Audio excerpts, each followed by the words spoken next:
Hai, Assalamualaikum warahmatullahi wabarakatuh.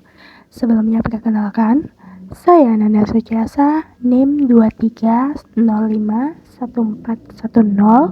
192. Saya dari program studi Ilmu Komunikasi, Fakultas Ilmu Sosial dan Ilmu Politik.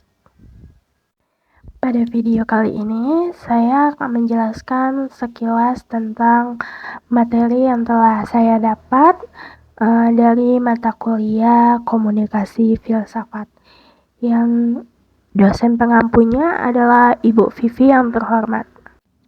Nah, untuk materi pertama yang akan saya sampaikan adalah tentang filosofi komunikasi filsafat. Filsafat sendiri berasal dari kata filosofia. Philo artinya cinta dan sophia artinya kebijaksanaan. Jadi dapat disimpulkan filosofia adalah bentuk kebijaksanaan dengan kebenaran yang sejati. Atau juga dapat digambarkan sebagai penyatuan kebijaksanaan dan kebenaran adalah pengetahuan karena pengakuan adalah bentuk suatu kebenaran. Nah, pakar filsafat atau Plato berpendapat bahwa pengetahuan akan terjadi jika dikritis dan membentuklah sebuah komunikasi psikologi. Lanjut, Aristoteles berpendapat bahwa ilmu akan menjadi efektif apabila yang mempunyai ilmu dapat memahami secara logis, apabila dapat mengerti ilmu tersebut dengan baik. Jadi, dapat mudah dipahami jika yang menyampaikan mengerti terlebih dahulu apa yang disampaikannya. Next, kita masuk ke sejarah perkembangan filsafat.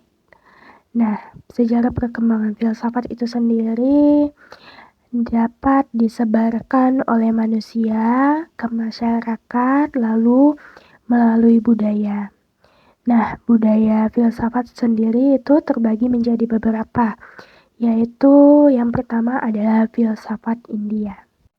Filsafat India itu sendiri mempunyai prinsip dasar, yaitu manusia adalah alam dan harmonis, atau kosmos, atau dapat disebut dengan kesatuan.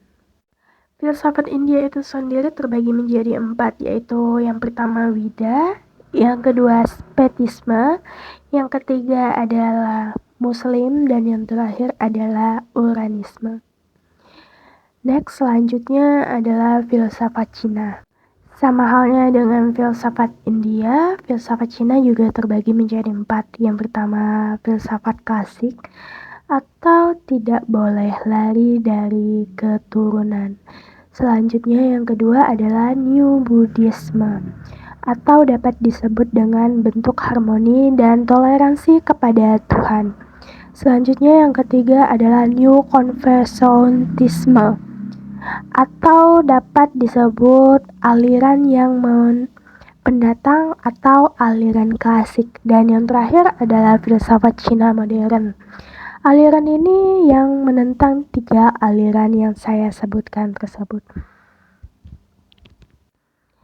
Nah, selanjutnya adalah filsafat Islam. Bedanya filsafat Cina dan filsafat India, filsafat Islam sendiri terbagi menjadi hanya 2 saja, yaitu yang pertama kedudukan manusia yang tinggi harus tertunduk pada Hafiz dan Al-Quran.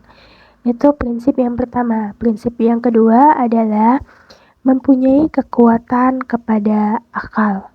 Selain dari kedua prinsip tersebut, itu bukanlah prinsip filsafat Islam. Dan yang terakhir adalah filsafat Barat. Filsafat Barat tersendiri sama seperti filsafat Cina dan filsafat India. Ia terbagi menjadi 4 bagian, yaitu filsafat Barat kuno yang mengutamakan asal kedatangan. Yang kedua adalah praktistik yang mengutamakan gabungan berdasarkan kuno dan klasik. Yang selanjutnya adalah seolastik, atau yang membawa temuan yang baru. Dan yang terakhir adalah filsafat barat modern, yang terjadi karena adanya penilaian yang dibawa dari ilmu dan pendidikan. Selanjutnya saya akan menjelaskan tentang epistemologi atau isu filosofi dalam studi komunikasi. Dalam isu tersebut ada 3 pertanyaan yang akan saya sebutkan. Yang pertama adalah apakah pengetahuan berdasarkan pengalaman? Yang kedua, pengetahuan yang bersifat pasti dan benar. Dan yang terakhir adalah proses apa yang menyebabkan timbulnya pengetahuan. Dari ketiga pertanyaan tersebutlah dapat menimbulkan isu filosofi dalam studi komunikasi atau dapat disebut dengan epistemologi. Selanjutnya masuk ke aliran rasionalisme atau membentuk suatu kebenaran berdasarkan komunikasi atau suatu proses untuk membentuk suatu kebenaran dengan menggunakan komunikasi. Nah, di sini disebutkan komunikasi itu sendiri harus berdasarkan satu kesatuan dan tidak dapat dipisahkan.